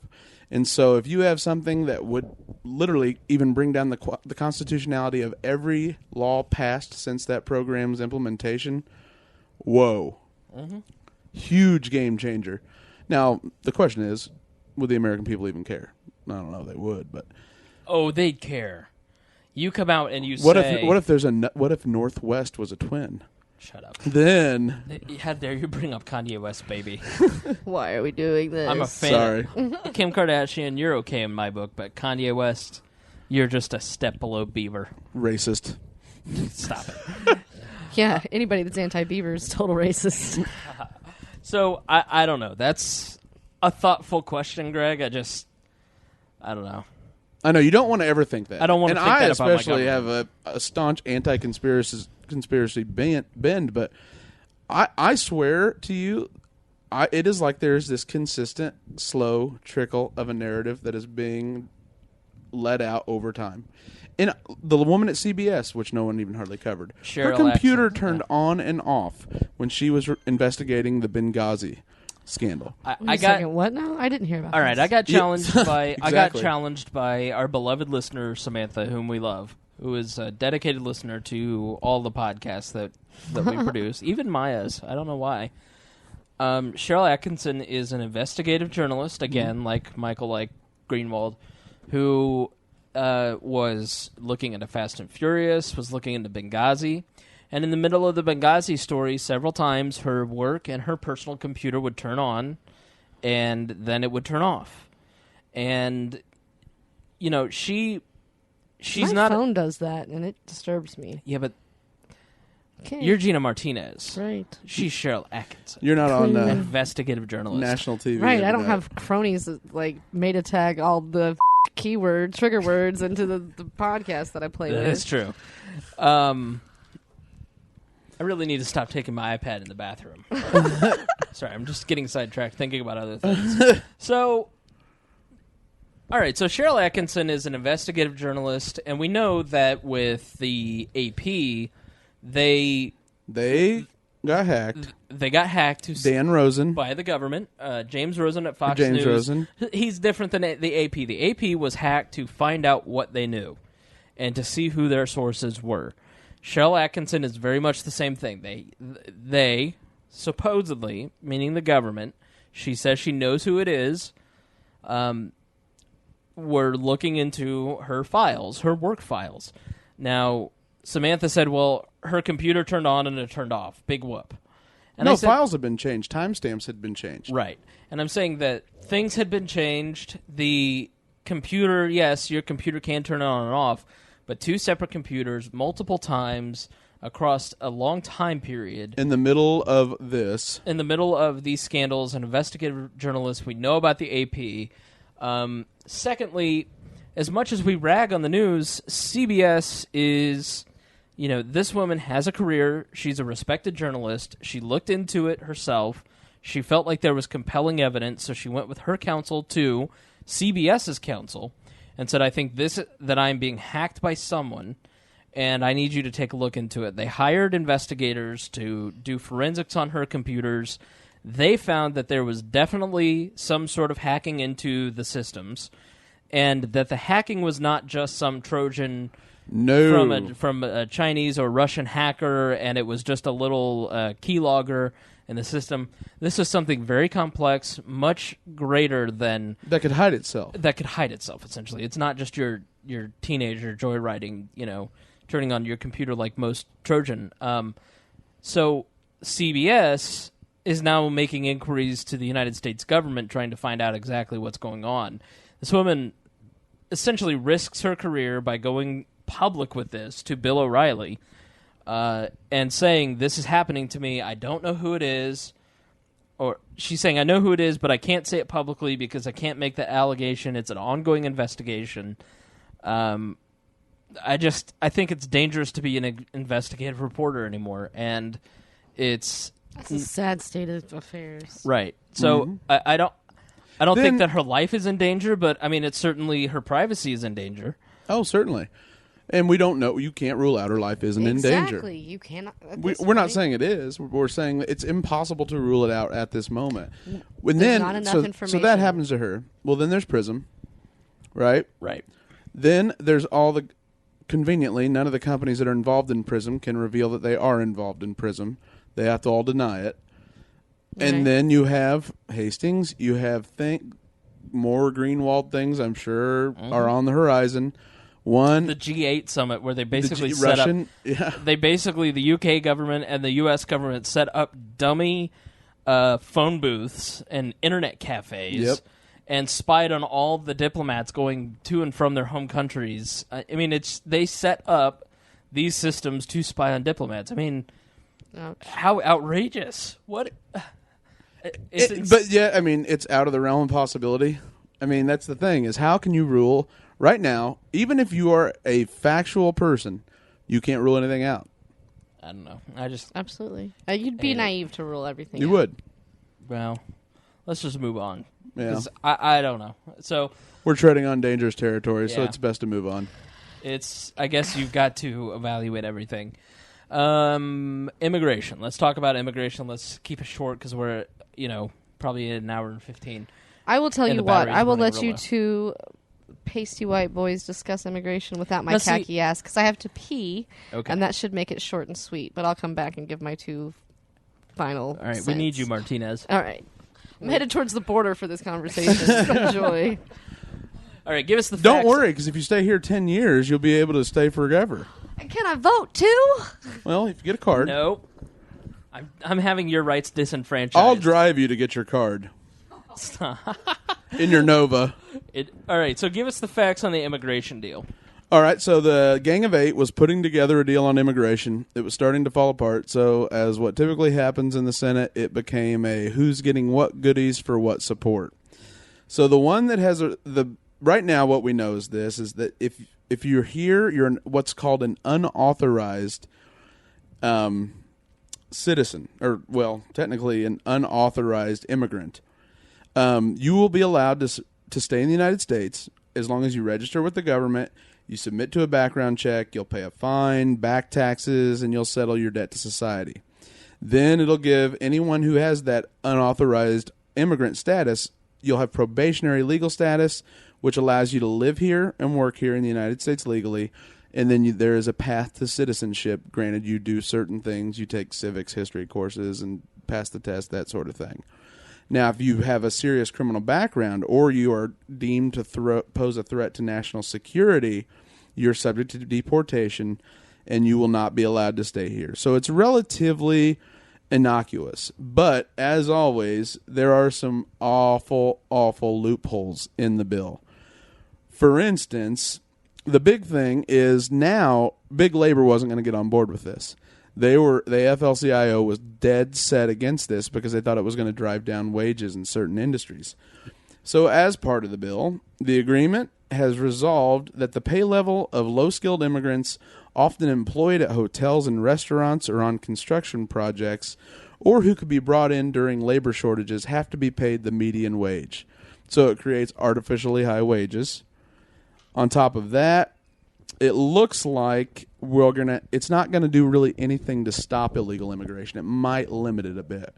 But it's just packed full of goodies for several different senators, and it's your Christmas list, for instance. And it gets better and better for those goodies the longer the process goes out.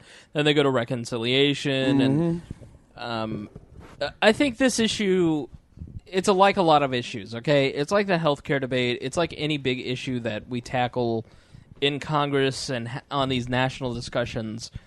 Like, immigration is important, and it is an issue that I certainly have an opinion on. I have never seen anything wrong with, Bush's original plan in 2006, okay? I'm not crazy about letting a lot of people into a system where we have a lot of welfare and a lot of social safety nets, but by and large, immigrants have the highest percentage of new business starts. They're entrepreneurs. So even when, this argument that every immigrant comes here to get welfare is baloney, because typically they're the ones who create the jobs for the lower class. The real kicker on this thing is that if you're an unauthorized immigrant, you are exempt and treated as if you are not here from Obamacare, and so the employer is exempt from adding you. Did you see what I just updated your Facebook status with? Dick. Yes, I did. You shouldn't have left your Facebook out while you went to the bathroom. And apparently I like it, too. I did. You liked your own status where you wrote that you think PBJs are racist, which we'll get into later. So immigration, it also, when you flood the market, it's not like the market isn't already flooded. When you flood the market with legal, unskilled labor, you lower the wages for generally when you everyone. Increase supply, you lower price point. Right. Always happens. But this is clearly something, because the federal government is in charge of it, they broke it, and we need a fix. But the problem is that the fix is created by Congress, and it's packed full of goodies. It's being rushed to get passed by July 4th, which I don't know why this is such a pressing issue that we must pass it by July 4th. These guys are given, a couple weeks to read 1,200 pages of bills, which I don't understand. They don't at read all. Bill Spangle. That's not what we pay them to do. How naive am I? Well, they only get 3 days, right? Yeah. They're only going to get 72 hours to read this thing. A lot of the Gang of Eight, to be clear and to be fair, a lot of the Gang of Eight we call them the Crazy Eights. Intact. That's certainly what Glenn Beck calls them. He's outraged. He had strong words for Jeff Flake. To quote a meme I saw on Bill... I said it just for her. I know. I wanted to get this out the whole show. On Bill Browning's page, it was the only Beck... Or sorry, Glenn, the only Beck I listen to has 2 turntables and a microphone. She's so proud of herself. Because I can almost deliver somebody else's joke. He rightly called out Jeff Flake. We need to talk about Jeff Flake at some point, because he was a great Justin Amash-like character when he went to the... when he was a representative, and then all of a sudden he gets to the Senate, and they're like... He's the responsible statesman. He's turned into, Cornyn or Dan Coates. Yeah. So. Okay. Washington Insider. There's something wrong Right. with that. Yeah. So I'm not against changing our immigration policy whatsoever. I'm just against Washington doing it. Right. I mean, honestly, the greatest deterrent you could ever have is just reveal what the NSA program actually entails. Why would you want to come here? Right. Honestly, it doesn't matter. There's our where you're immigration at. reform. Yes, Just right? tell them what we really do to our citizens. I can tell you the metadata of the last bowel movement you had. Metadata this. It was the UPC code of the food that I ate to make it that really scared me. So the this immigration bill, if you go out and you oppose it, you're being called, by the left. If you oppose the immigration bill, you hate Mexican people and Hispanics, and you are, I don't know. It's so full of hyperbole and this manipulation of political language that we talked about with Snowden. That just, you go out on the street and you ask most people, do you want there to be immigration reform? And they say yes.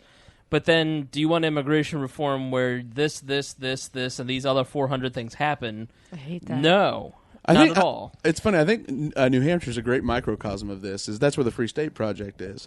But New Hampshire's always been live free or die. We're the most free state. And all of a sudden, some freedom-loving individuals start moving in there and electing libertarian councilmen and politicians, and they're changing our state.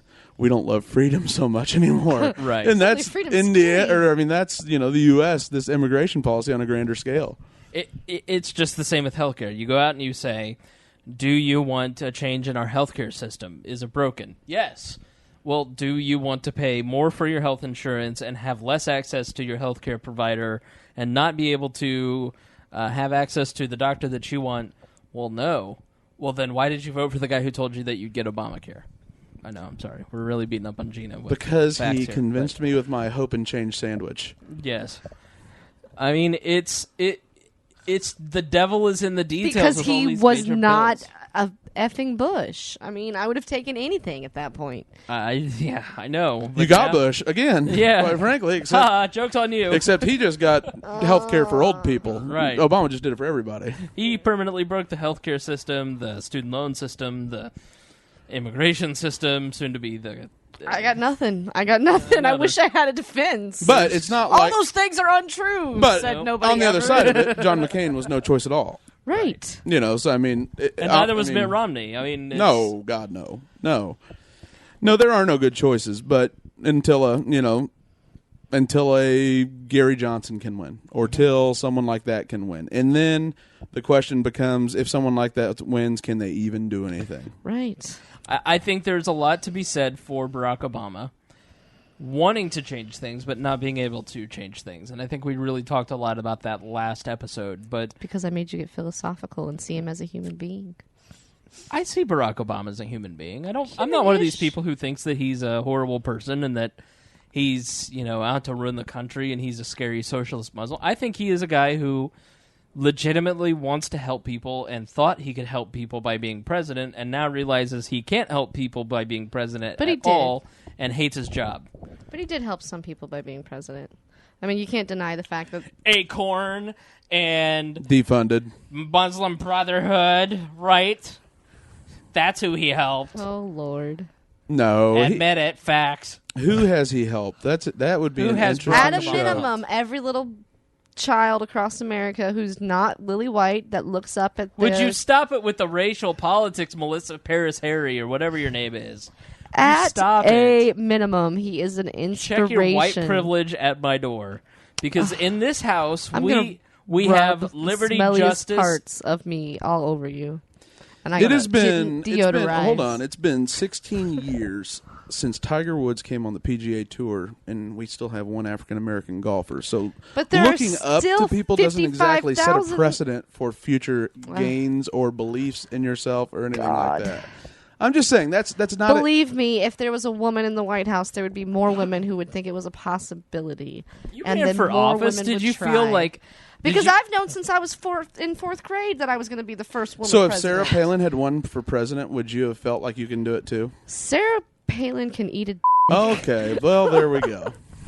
It's not a bad word. It is. Just it is edit when you're that with- telling Sarah Palin to eat one. Say eat an elk, then it'll be, contextually appropriate. I don't understand what you're talking about with this white privilege stuff, because you as a female Yes.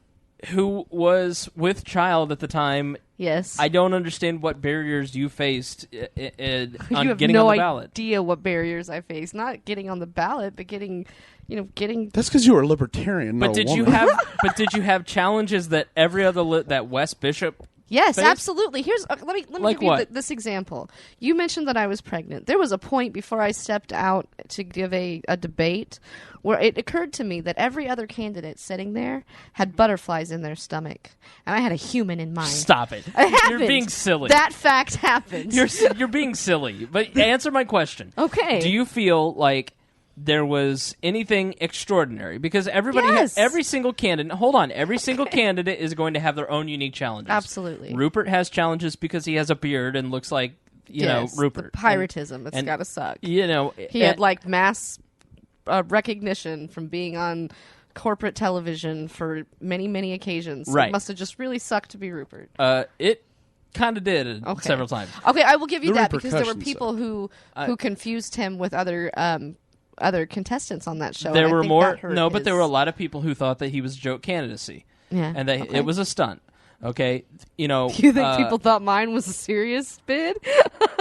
I thought you were serious. That's I why. did too, but a lot of people gave me a very hard time. I know, but You were right there till you brought up What? chemtrails and Building 7. What? Otherwise, you'd have had a... Not hold on. Answer the question. As a female candidate, Yes. what glass ceiling was there for you? Your opponent was completely respectful to you. Yeah, absolutely. My opponent, I would never have a negative word to say about. He was a very remarkable individual. And so that definitely gave me a cushion, because how are you going to come out against the female pregnant lady who is a hardworking single mom? So now it sounds like the man faces a disadvantage to me. And then I'm telling you, it's not like she didn't use her pregnancy to gain a little advantage. No, I didn't. I could have. You could have known in everything that I did that I was pregnant, but I never mentioned it. I advised her I couldn't help being 40 pounds overweight and having a boulder of a child on the front of me. I couldn't hide it.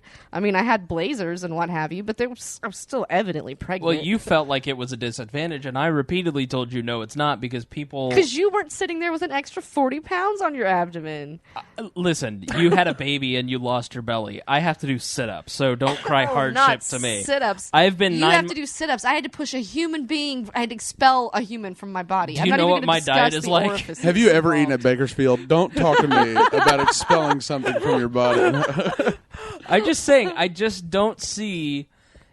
I saw your race. I saw hundreds of candidates run the races, and I just did not see hardships for the African American candidates, the female candidates, the white candidates, the Hispanic candidates. They all had the same exact struggle, which was that they were libertarians. It wasn't about racial politics. It wasn't about identity politics. I just don't understand what you're trying to put across, because I didn't. You brought it up. I know, but you're telling me it's hard. I'm It's just saying terrible that he's, for you. My only statement was that Barack Obama serves as an inspiration to young people who look up to him and say that you do not have to be white to be in the White House. Completely. That's and it. I also agree that he is also a great role model for any person on the planet when it comes to family. Yeah. I think that he's a good dad. I think we'll end up finding out a lot of things about his husbandom as soon as they get out of the White House. I think you always do. But I'm not going to believe Michelle's propaganda. There's She's been certainly angry at the world since she I'm was totally born. Team Obama in the Team Michelle versus Team Obama. Oh, gosh. That's for sure. I'm Team Bo, the dog. But I'm just saying that, at least through the first term, he got a lot of flack from a lot of congressmen because he didn't do what the other presidents had done, which was ignore their family time and have them over for dinner. And then, the kids have some crusty old white fart from Oregon in their dining room table when they want to talk to their dad about their homework and their problems. Right. Like, I think he has been a good family role model. I think he legitimately thought that he could make changes. And I think the system is so big and so complex and so broad that even an ideologue like Barack Obama, who has these grand visions, can't make even fundamental changes without Congress screwing it up. And I think immigration is the perfect example of that. Healthcare is a perfect example of that. Time and time again, we have these big things where these big ideas want to be achieved by this president. And it'd be the same if Rand Paul were president. He'd face the same exact challenges. Yep. He'd want to cut the military budget, and all of a sudden he'd find out that can't be done. Right. Why can't it be done? Because, one, no one wants to go run. Why did you cut the GI Bill? Why did you cut benefits for the VA? Why did you cut all these things? Because So it doesn't leave those matter things if they were intact and stop. I know, buying- but I mean, it doesn't matter if you cut military funding. Why do you want veterans to be homeless, Gena? We'll see. Why are you so uncaring? What if I put a load of money into veterans affairs and veterans issues, and I take it all out? Well, did you or someplace did you else? not cut the military budget? Because we only have time for a 5-second sound clip. Well, that's burn. why. Okay, that's No, I'm fact saying- though. No, you're right. Right. I mean, Can't deny it. Our entire system, because we have a media that is set up to just give you the basic, well, why do you hate immigrants? Mm-hmm. Why do you not want immigrants here? Why do you want little Sally Muck and Fudge to lose the left right? I almost wrote The- down muck and fudge right the- here just to let you know. The left leg instead of the right leg. I mean, it's not all on the media. Okay, a lot of it is us. And this is my closing point, and we'll dive into the end of the show here. So prepare your final points, lady and gentlemen. My final point for this show is that you have to pay attention. You just don't have a choice. By not paying attention, by listening to this podcast in silence and not sharing the information that you don't have to share the podcast. We don't care. But if you find a piece of information or you hear of a book that we recommend or a video that we play or something that we post on social media or any other outlet that you find illustrates a point that you believe to be true, you've got to spread the word.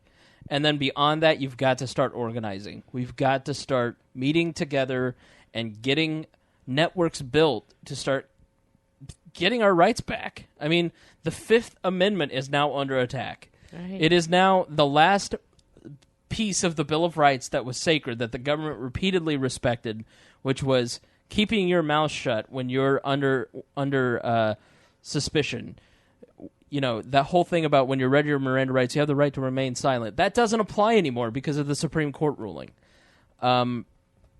Which hopefully that applies, bad for your average criminal, good for us when it comes to the IRS, because now whatever they've said, it counts, I guess. But that's gone now, too. You don't have a right to be silent. Right. You just don't anymore. And it's time for you to start gathering. We're now facing issues where it is no longer left versus right, blue versus red. What team are you on? I support this team, that team. Those barriers are coming down. Yeah, that shit doesn't matter anymore. Mm-mm. It is now time where you have to start finding people who believe in our Bill of Rights. And that is why Rand Paul's initial filibuster was so important, because it started bringing together people like where Michael Moore and Glenn Beck and Ron Wyden and Van Jones are all on the same team. Because we all believe in these certain set of fundamental American principles, and we need to start fighting for them. Right. So I don't care if you're Gena, who disagrees with me on some of the racial politics of the day. Everything. Or Greg, who believes that there should be this or that. None of that matters. The 90% of the things that libertarians agree on that we fight about, it doesn't matter anymore.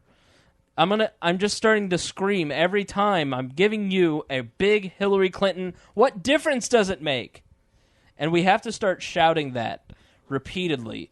And you have to start building networks online and in person so we can start fighting for the fundamental principles, get in our politicians' faces, and get active. We almost need an impeachment trigger for votes that you are automatically bound for impeachment in Congress if you don't uphold or vote towards the Constitution. Find out every single congressperson. Every single congressperson has district meetings. They go on all the time. Get a camera and get in your congressperson's face respectfully, but get them on camera. Respectfully get in that face, kids. Or get a job with Booz Allen and get into their computer files. Right. Ouch. And get them on record, and do not let them not answer, because this bull crap politician, I'm not going to answer the question, does not work anymore. Yeah, don't let them dance anymore. That's one of the things I really noticed when I would do events when I was running, is that they would ask a question and I would answer a question and listen to 19 sets of speaking points and polished smiles go down the row, and I would just sit there. Like, I'm sure if you could find the footage of the times that I was taped or filmed, I bet my face is just priceless as some of these people were talking. Your face is priceless anyways, Jim. Oh, it's just, being a politician, you're so well versed in the Fowler speak of saying, I'm so glad you brought that up, Gena, and that's why it's so important we reach out to these individuals. Right, it was like a beauty pageant. I'm just here to start a dialogue. F*** the dialogue. There's no more dialogue. We're to tell you dialogue. We are here to tell you what our rights are and how you're going to respect them. We Are Libertarians is not about starting a conversation. Nope. We don't give a shit about your conversation. We're here to tell you what we believe and what we think is right and what you ought to do and how you can do it. That's what we're here for. And this whole starting a conversation, I'm not going to have a conversation about the National Security Agency violating my Fourth Amendment anymore. Never going to happen. There's not a conversation to be had. These are not speaking words. These are fighting words. I'm not going to let President Obama go up and go on TV and say, well, it's about blending your privacy and the security. That doesn't matter. No. Absolutely not, because we would have been more secure if we had stayed under British rule in 1776. We sure would have. Good point, Greg. You know what? So, no, I'm not going to listen to that crap from anyone, especially if you call me a racist. I will come back at you 100 times. I want to give a shout-out to Todd Rokita. Racist. Indiana Republican Todd Rokita. Indiana Republican Todd Rokita and California Representative Democrat Adam Schiff, they introduced a bill to make the FISA court processes completely transparent, actually open. We have to see what the process is. We have to see what's going on with the data. There's no more hiding behind the committee. Because even though we think Ron Wyden and the other one, or Mark Udall, are these heroes, they've spent 2 or 3 years saying, well, there's bad things, and when the American people find out what they are, there's going to be hell to pay. Well, I'm sorry. Which is your oath? Your oath to keep those secrets that you find violate the Constitution, or the oath to the Constitution itself? Which is more important to the American people? Ron Wyden point blank asked the man who runs the National Security Agency. He gave him an opportunity to come clean without Udall or without Wyden exposing what he knew, and Clapper lied to our faces. Our government can no longer be trusted. The people like David Gregory, who are their official mouthpieces, can no longer be trusted, and it's time to start getting in their faces with cameras and asking them what they truly believe and not taking no for an answer. Point blank, plain and simple, and if you don't do it, then you're not really doing anything. Period. I hate to be that one that says that, but if you're not doing anything, you're really more part of the problem than you are the solution. If you're not speaking up, if you're not getting active, if you're not banding together, then you are doing something. You're letting them win. Plain and simple. Run for office, because when that line got to Gena and 19 people flat out lied to everybody's faces, Gena was the candidate who said exactly what needed to be done, gave the points of the solution of what needed to be done. And you know why Gena did that? Is because Gena, frankly, didn't feel like she could win. All right? Am I lying? Am I saying something out of turn? No, I won't say that that's a lie. No, I did not have any expectations of winning. And so, even though she didn't win, she went out there and she put pressure on her politician to actually tell the truth. Because when you put his,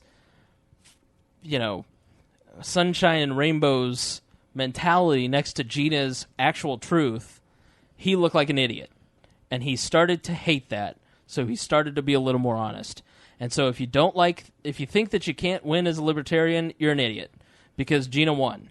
Because it influenced her elected official who did win to become more libertarian and to become more open and transparent. And it's not just about winning elections. That's part of it. Because libertarians can win elections, but there's also another purpose for third parties. So quit being a bunch of idiots. So there you go. All right, Greg, what's your final item for the week? One on just this real quick on immigration. It has to happen, and it's going to happen because they see it as a way to fund all the entitlement programs because we're slowing down on population growth. So watch for that. It's inevitable. And then 2, I think the way we can handle this, I do, is if people quit running as libertarians and we're like Ohio State, it's the Democrat Party or the Republican Party. The Republican Party. Then we will finally catch on and win the games. Could you imagine if you could vote the Republican, like straight ticket? Yes. See, manipulating the political language for our own benefit. Yep. See? You have to use their tactics against them. No doubt. Gena, your final thought. Yeah. Mostly, I just want to say that, I think that you're right. You do, if you're doing nothing, you're doing something. You're exercising your inactivity and your inability to pass on information. And there was a friend of mine today who was like trying to bring up the Snowden issue, and so he danced around it and tried to get other people to put their opinions in because he came out and flagrantly admitted, I am afraid to speak my truth, and I'm hoping other people will speak it for me, but I am compelled to make sure somebody's talking about it. Stop being chicken. Get up and start saying things. If you want to, say chicken. It's nothing produces more change than the word chicken. Yes. I totally agree. Yes. That, and I wanted to point out and again reiterate that I called it on the Paula Deen Oprah thing. All right. Well, quit being a bunch of. If you're not one of these people, then this doesn't apply to you. Stop being a scaredy cat, a spineless jellyfish, overthinking things. Just get out there and do something. Monitor your local politicians. Choose a local body. Choose a level of government, and you're going to be the one that tells people through a blog, by writing letters to the editor, by passing out pamphlets in your local neighborhood. Even that, all you can affect is the people around you. The only power that we have is the people that are in our circles. I can't influence Barack Obama. Barack Obama has no idea who any of the people listening to this podcast are unless David Axelrod started tuning in. And I highly doubt it. No. Rahm Emanuel might like this podcast, though. I've just got a sneaking suspicion. But they are never going to hear this podcast. They're never going to hear what we have to say. But your friends and family, they need to be educated. Because never say never. The majority of the people listening to this podcast kind of knew what was going on with the NSA. You kind of knew. You had the full information when you were making your votes. Can you say that the American public, we rant about how dumb they are?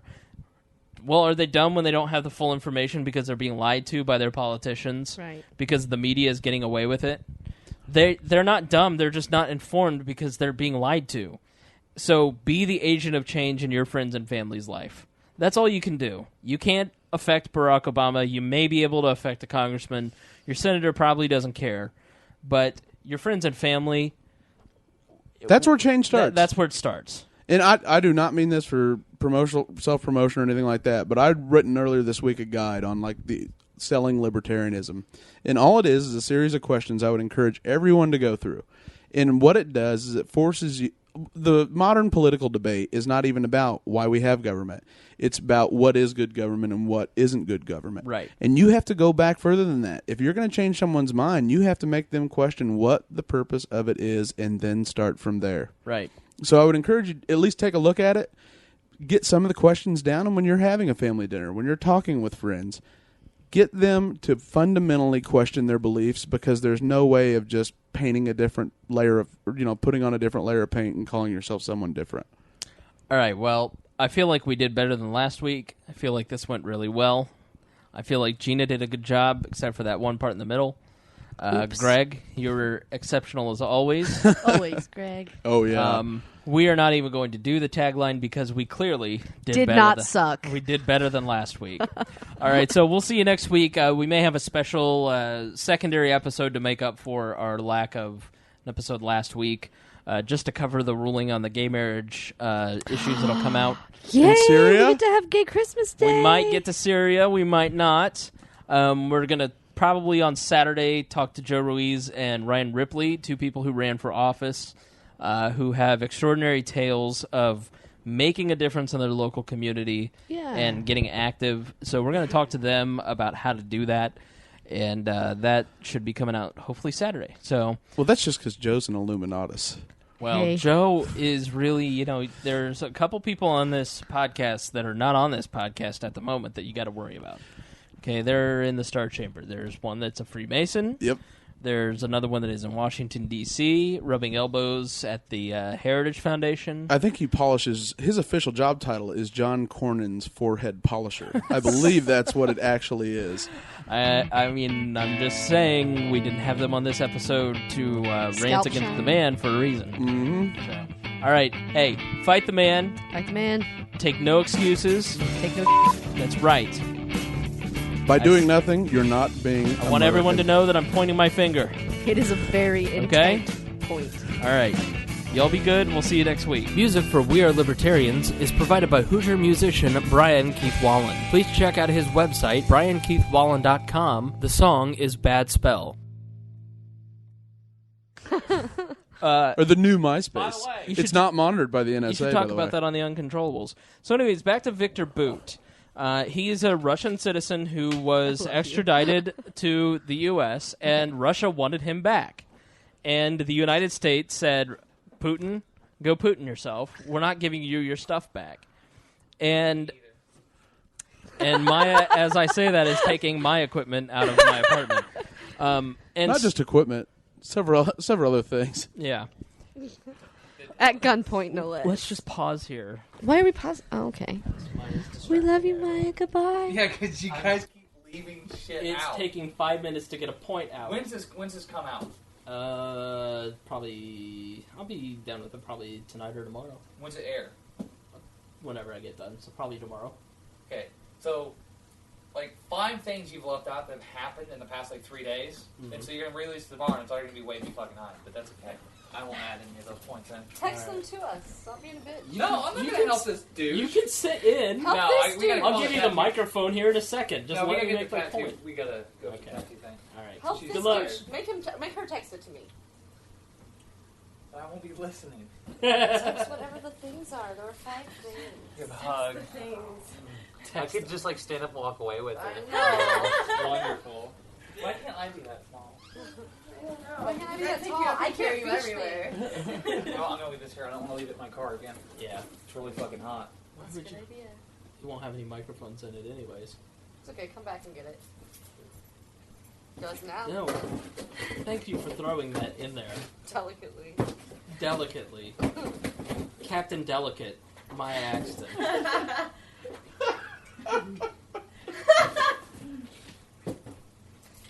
Goodbye. There is no link to our. Oh, didn't even leave the door for you. That was a bitch move. Leave me here? I don't know. With these libertarians?